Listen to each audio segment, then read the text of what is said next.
Hey, willkommen zu unserer heutigen Analyse. Stellt euch einfach mal vor, ich stehe direkt neben euch in der Werkstatt. So richtig mit dreckigen Händen, als Meister, der genau weiß, wie es sich anfühlt, wenn der Hof aus allen Nähten platzt und der Kunde im Nacken sitzt. Wir ändern heute mal komplett, wie ihr an die Fehlersuche bei Nutzfahrzeugen herangeht. Schluss mit dem chaotischen Raten, Schluss mit dem blinden Teiletauschen auf Verdacht. Wir fokussieren uns heute auf absolute logische Eingrenzung. Und unser wichtigstes Werkzeug dafür? Das Relais-Punkt-Prinzip. Also lasst uns direkt in dieses richtig geniale Thema reinspringen.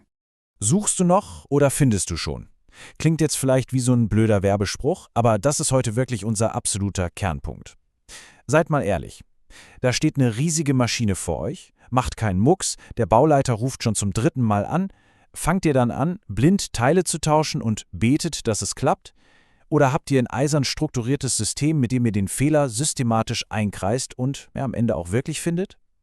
Denn, ganz wichtig, gleich mal vorab, springt nicht an ist absolut keine Diagnose. Das ist einfach nur die Beschreibung von einem Zustand. Guck mal, der Motor ist tot. Kein Drehen, kein Starten. Einfach absolute Funkstille. Das ist echt der absolute Schmerzpunkt in jeder Werkstatt. In genau so einem Moment bricht dann gerne mal Panik aus. Der Blutdruck geht hoch. Und genau dann passieren die richtig teuren, ärgerlichen Fehler. Nicht, weil die Technik jetzt unfassbar kompliziert wäre, sondern weil man unter Stress einfach den völlig falschen Denkweg einschlägt. Und dieser Weg führt dann direkt zum unstrukturierten, extrem teuren Teiletausch, der das eigentliche Problem oft nicht mal streift. Das kostet euch Stunden, das kostet richtig viel Geld und ganz ehrlich, es kratzt auch massiv am eigenen Ego. Oft kickt in genau der Sekunde dieser klassische PKW-Instinkt rein, den wir alle mal irgendwann in der Ausbildung gelernt haben. Im Kopf rattert sofort der gewohnte Film los, wisst ihr? Kraftstoff checken, Einspritzung prüfen, Zündung kontrollieren. Halt, stopp. Die Realität sieht hier komplett anders aus. Wir haben kein Drehen und kein Starten. Wenn wir jetzt gedanklich schon bei der Einspritzpumpe rumschrauben, obwohl der Anlasser noch nicht eine einzige Umdrehung gemacht hat, dann sind wir völlig auf dem Holzweg. Wir müssen diesen Instinkt sofort abwürgen und uns echt radikal auf dieses eine Basissymptom fokussieren. Gehen wir das Ganze mal Schritt für Schritt durch. Jemand steigt ein, dreht den Schlüssel um und nichts. Totale Stille. Null Reaktion. Das ist dieser richtig frustrierende Moment. Und was passiert dann oft in der Praxis? Dieser Moment der Stille löst oft so einen verhängnisvollen Reflex aus. Man greift direkt Richtung Batterie, Zündschloss oder Starter. Man holt die Dinger aus dem Lager, baut sie ein und hofft auf den Jackpot, bevor man überhaupt verstanden hat, was das System da gerade macht. Ein reiner Glückstreffer statt echter Methodik. Wir müssen uns echt mal kurz erden und klar machen, woran wir hier überhaupt schrauben. Wir sind hier nicht beim Golf von nebenan, wo der Schlüsseldreh eigentlich immer direkt zum Anlasser geht. Bei Kommunal- und Nutzfahrzeugen reden wir von schweren Maschinen. Da gibt es eine massive Anzahl an komplexen Sicherheitsschaltungen und Freigaben. Die Maschine muss zwingend wissen, ist der Gang wirklich auf neutral, ist die Feststellbremse drin, sind Nebenantriebe und Hydraulik 100%ig aus, Türen zu. Das sind alles versteckte, aber absolut lebenswichtige Abhängigkeiten. Die blockieren den Startvorgang einfach knallhart, damit niemand zu Schaden kommt. Hier kommt eines meiner absoluten Lieblingsbeispiele aus dem Alltag. Der völlig unterschätzte Sitzschalter. Oder stellt euch so einen Fahrhebel vor, der nach Jahren einfach ein bisschen ausgeleiert ist und vielleicht einen winzigen Millimeter neben der perfekten Neutralstellung steht, da wird das Startsignal komplett blockiert. Das Wichtige dabei ist, und das müsst ihr echt verinnerlichen, da ist überhaupt nichts kaputt. Bauteiltechnisch ist alles tipptopp. Es fehlt einfach nur die Systemfreigabe.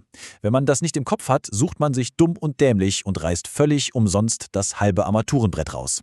Also, bevor wir jetzt auch nur einen einzigen Schraubenschlüssel anpacken, die Motorhaube aufreißen oder das Multimeter holen, nutzen wir erstmal unser bestes Diagnosegerät, unsere Ohren. Klack, klack. Genau das.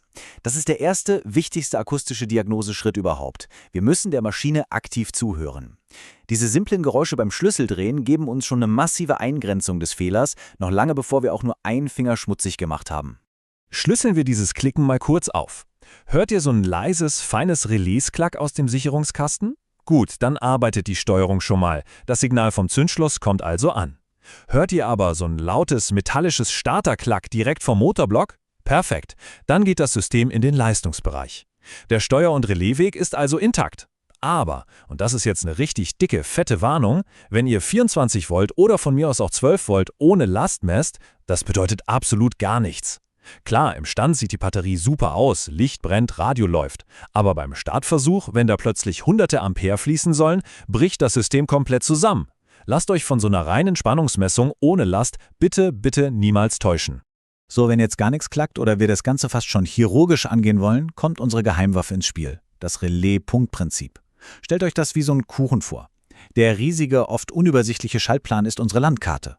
Anstatt jetzt blind und frustriert irgendwo im dicken Kabelbaum rumzustochern, nehmen wir uns das einfache Starter-Relais im Sicherungskasten. Das ist unser zentraler Diagnoseknotenpunkt.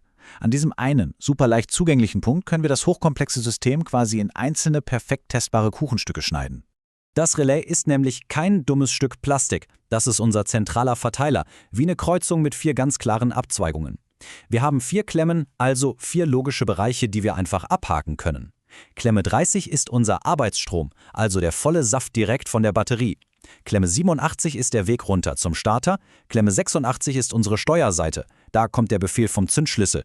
Und jetzt kommt's, Klemme 85 ist die Masse.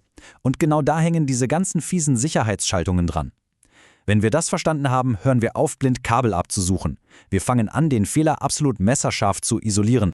Wie sieht das in der Praxis aus? Wir ziehen das Relais ab und checken zuerst die Arbeitsstromseite direkt am Sockel.